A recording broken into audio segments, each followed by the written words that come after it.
Apa nih ya?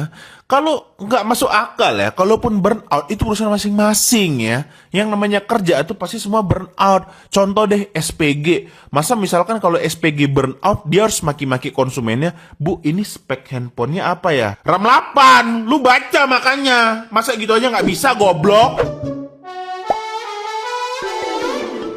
Ikatan Dokter Indonesia, IDI, buka suara soal maraknya komentar nirempati oknum tenaga kesehatan di media sosial terkait pasien BPJS Yurizal Tri Cairawan dengan menyebut burnout sebagai salah satu faktor pemicu.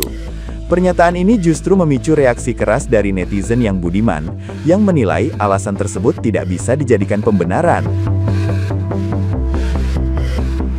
Wakil Ketua Majelis Pengembangan Profesi Kedokteran IDI, Mahesa Paranadipa, menyebut perilaku nirempati nakes di media sosial dipicu kelelahan emosional, minimnya pemahaman etika digital, serta tingginya beban kerja dan tekanan sistemik. Ia menegaskan tekanan kerja tetap tidak bisa membenarkan sikap nirempati atau pelanggaran kode etik, sembari mengingatkan pentingnya verifikasi akun sebelum penindakan, dan mendorong nakes menyalurkan keluhan melalui jalur advokasi resmi. Namun pernyataan ini disambut skeptis oleh netizen yang berbakti. Mereka menilai banyak orang sama-sama lelah, namun tidak semuanya memilih menyakiti orang lain. Bahkan seorang dokter turut menegaskan burnout tak boleh dijadikan alasan menormalisasi sikap nirempati. Sejumlah netizen yang budiman lain menyindir bahwa jika burnout dijadikan pembenaran untuk menghina pasien, maka lebih baik tenaga kesehatan tersebut berhenti bekerja saja. Nah, gimana nih menurut netizen yang terhormat? Silahkan berkomentar ya. Ikatan Dokter Indonesia sebut burnout jadi pemicu nakes, nirempati, dan hujat pasien di media sosial. Kalau kalian burnout, ya jalan-jalan, refreshing, cuti. Bukan maki-maki orang atau ngata-ngatain orang di sosial media. Untuk kalian yang nggak tahu apa itu burnout, burnout itu adalah suatu kondisi kelelahan secara fisik, mental, emosional gara-gara stres yang berkepanjangan, biasanya terkait dengan pekerjaan, studi, atau tanggung jawab yang dilakukan secara terus-menerus tanpa pemulihan yang cukup. Tapi tetap saja burnout tidak bisa dijadikan pembenaran Anda untuk membuli orang di sosial media. Sumpah gue gak habis pikir, gue kecewa banget sama respon Ikatan Dokter Indonesia terhadap oknum dokter yang gak berotak, yang nirempati terhadap pasien BPJS. Responnya tuh kayak ciri-ciri orang NPD, tau gak lo? Kayak gaslighting ataupun manipulatif. Nih, ini menilai perilaku nirempati nakes di medsos akibat burnout. Burnout itu kayak, ya stres menuju gila. Coba cari tahu dulu yang bikin mereka setengah gila ini siapa. Ya mungkin aja senior-seniornya gila ya, literally burnout. Lu jangan lampiaskan itu ke orang yang sakit. Kalau lihat, jangan bikin kegilaan ataupun kestresan burnout lo itu jadi bikin orang cepat mati. Lu kan dokter, lu tahu salah satu akar dari berbagai macam penyakit itu apa ya? Stres. Terus apa lagi katanya? Adanya triase semacam seleksi. Oke, jadi gimana ceritanya nih pasien meninggal setelah 7 hari ke rumah sakit? Ya karena nggak kalian dahulukan. Itu artinya apa? Ada kesalahan, bisa jadi diagnosa atau apapun itu. Kenapa yang kalian dahuluin hidupnya lebih lama daripada yang nggak kalian dahuluin? Ini jatuhnya kayak manipulatif, pembelaan. Terima aja, kasih sanksi kepada pelaku. Udah, itu yang kita mau. Dan jangan sampai terjadi lagi atau kalian cerita lah guys pengalaman buruk kalian selama menjadi pasien BPJS. IDI sebut burnout itu jadi pemicu nakes nirempati. Jadi katanya ini tuh bisa jadi pemicu itu karena dia burnout, kelelahan secara emosional. Makanya dia melakukan hal seperti itu, walaupun itu tidak boleh dibenarkan. Ditambah lagi harus dicek nih akun nakesnya asli apa enggak. Kalau misalkan ternyata itu palsu, berarti ini bukan pelanggaran kode etik, tapi lebih ke arah penipuan di media sosial ya katanya. Apa nih ya? Kalau nggak masuk akal ya, kalaupun burnout itu urusan masing-masing ya. Yang namanya kerja itu pasti semua burnout. Contoh deh SPG. Masa misalkan kalau SPG burnout, dia harus maki-maki konsumennya, Bu, ini spek handphonenya apa ya? RAM 8, lu baca makanya. Masa gitu aja nggak bisa, goblok? Nggak mungkin kayak gitu. Masa SPG kayak gitu nggak ada yang beli dong, ya kan? Terus misalkan teller bank, ya, Kak ini kartu saya lupa password karena dia lagi burnout gitu kan. Kok bisa lupa password? Goblok. Makanya lain kali inget, catet ya. Jangan sampai datang ke sini bolak-balik cuman buat ngerjain itu doang. Gak mungkin kayak gitu. ya. Makanya itu apalagi dokter ya, dokter tuh kan ya tugasnya memang untuk menyembuhkan orang sakit, ya membuat kita lebih sabar. Jangan malah buat makin emosi ya. Idi ya, apa idi ini ya, nggak masuk akal, nggak masuk, menurut gua nggak masuk.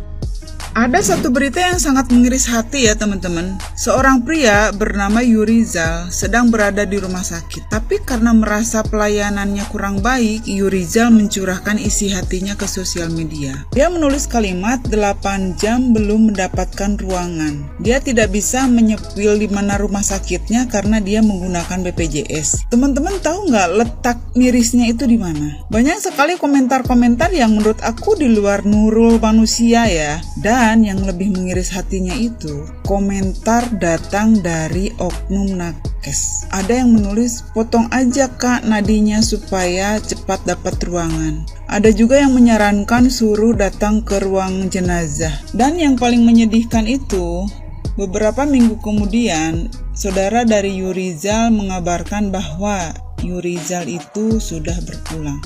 Lalu muncullah orang-orang yang pernah berkomentar buruk meminta maaf atas ketikannya tersebut. Aku yakin 99% oknum nakes yang berkomentar buruk tersebut di dunia nyatanya itu lebih jahat. Asli. Kenapa aku bilang yakin? Para oknum nakes ini sadar betul, tahu betul jika komentarnya itu akan dibaca oleh seluruh masyarakat Indonesia. Dan mereka berani berkata seperti itu. Dengan adanya kejadian ini, mudah-mudahan kita semua bisa lebih menjaga kesehatan ya teman-teman. Dengan cara makan yang teratur, istirahat yang cukup gitu ya, supaya selalu sehat. Amin. Atur. Ya, ini lagi rame di sosial media guys ya, soal tulisan seseorang yang ibaratnya dia mengeluhkan ibaratnya dia pengen mengeluarkan isi hatinya gitu. Dia tulis di tweet, dia tuh sudah nunggu sekitar 8 jam nggak dapat ruangan, mungkin karena dia pakai BPJS. Ya, padahal BPJS itu juga kan sudah diatur oleh undang-undang negara untuk kesehatan masyarakat ya guys ya.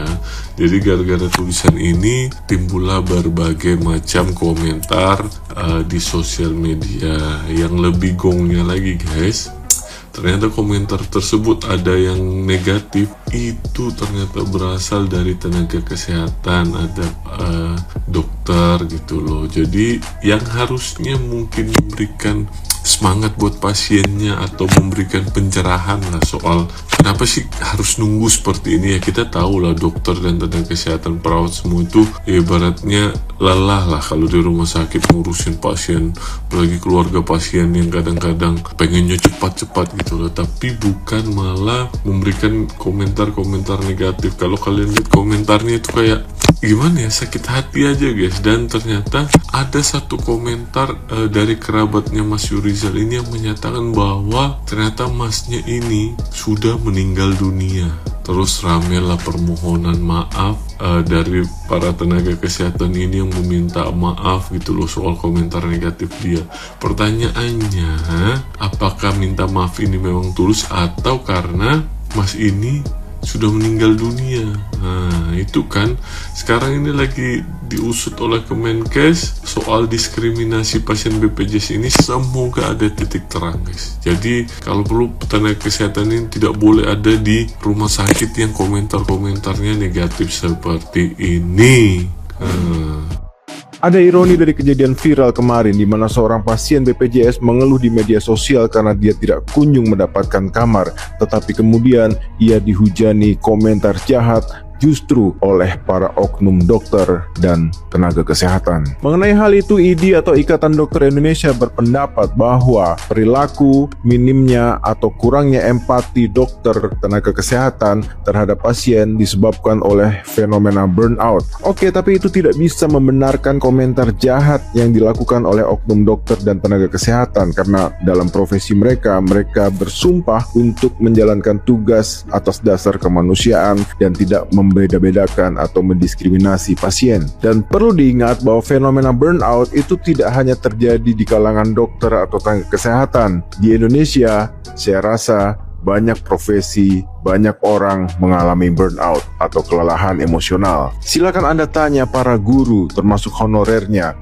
pekerja kantoran, pelaku UMKM, bahkan pelajar dan mahasiswa, banyak yang burnout, banyak yang mengalami kelelahan mental. Tetapi itu tidak bisa menjadi pembenaran untuk berperilaku jahat kepada orang lain. Dan jika kita berpikir lebih dalam, kita akan menemukan siapa biang kerok sebenarnya dari fenomena burnout di negeri ini. Yang nyinyir biar nyinyir. Para dokter dan tenaga kesehatan, mereka mungkin lelah karena harus menangani pasien dengan jumlah yang lebih banyak dari yang seharusnya mereka bisa tangani. Dan ketika bertahun-tahun kita kekurangan jumlah dokter, kekurangan jumlah tenaga kesehatan, kekurangan jumlah rumah sakit atau fasilitas kesehatan, penyelenggara negara justru menghabiskan uang rakyat untuk menjalankan proyek MBG, proyek KDMP, proyek, sekali lagi saya bilang proyek, bukan program untuk kesejahteraan rakyat. Bayangkan jika ratusan triliun yang dihabiskan untuk proyek-proyek itu sebagian saja dialokasikan untuk menambah beasiswa misalnya bagi mahasiswa kedokteran, untuk membangun rumah sakit baru, atau untuk meningkatkan kesejahteraan tenaga kesehatan di negeri ini, tentu mental mereka akan membaik. Kesimpulannya adalah kita harus tetap kritis terhadap penyelenggara negara, karena apa yang mereka putuskan hari ini akan berpengaruh terhadap kita di masa yang akan datang.